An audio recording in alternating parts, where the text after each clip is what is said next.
Ayan. So guys, na-miss niyo na ba ang gandalicious voice? So, yan. So, may mic na ako. So, pwede na. Miss, di na natin mamimiss yung isa't isa. Hi. This is my sound without mic. So now, this is my sound with wireless lapel mic. So what you think, comment to the comment box down below kung may sound ba o wala. So try ko, sipit ko sa t-shirt ko ha, kung naririnig niyo pa rin. Okay?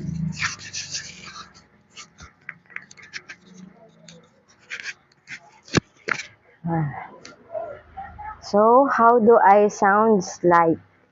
Dinig pa rin. So, ito nga pala yung microphone na ginagamit ko. A35 wireless lapel microphone. Plug and play na siya. So, para hindi pala mawalan ng sound, wag masyadong ibabaon yung jack sa phone. Tapos tingnan yung headset indicator kung meron din siyang mic na shape.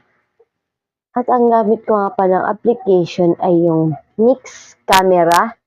So, nado-download din yan sa Google Play Store o kahit sa ang mga application downloading sites na kung saan libre. Kasi pag sa may bayad kasi yung ibang mga effects dun sa Mix Camera. Pero sa akin, naka-download ako ng free version. So, kaya yung mic na to, yung lapel mic na to, plug and play na siya. So, yun. Pag sinaksak ko to, pero hindi ko masyadong binabaon kasi pumapangit yung sound. So, yun.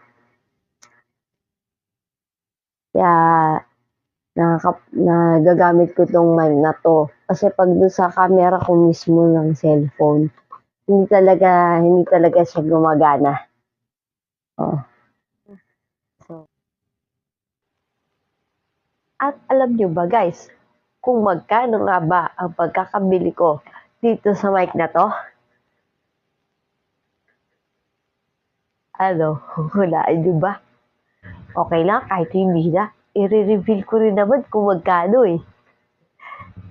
So, eto nga pala ang screenshot ng resibo ko galing sa Shopee kung saan ko nabili yung item. Good quality naman siya at syempre, magagamit ko diyan sa pag-vlog ko. So, maganda rin dito sa Mix Camera. Maraming mga features, stickers, saka ano rin naman. Pwede mo rin siyang ipasa agad sa mga editing apps na ginagamit mo.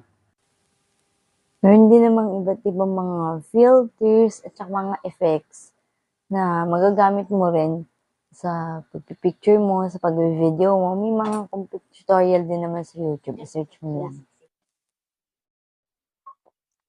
At magagamit mo rin yung mga features na to sa iba't ibang content na gagawin mo din. At pwede mo rin gamitin yung iba't ibang mga external microphone na pwedeng i-plug and play mo lang din sa cellphone mo. Basta naka-open lang din yung record audio. I-check mo lang yun. Tapos, yung audio source, i-press mo lang yung for external microphone. Tapos, gagana na yung camera app. Tapos, yun, magagamit na rin sa pag-vlog. So, sana nakatulong sa iyo itong video na to. Hope na pag nakatulong ito sa iyo, sana mag-subscribe ka din sa channel ko, Gandalicious Voice. At yun din, shoutout ko din kayo sa next kong video. So, comment kayo kung anong masasabi nyo dito sa bago kong vlog ngayon.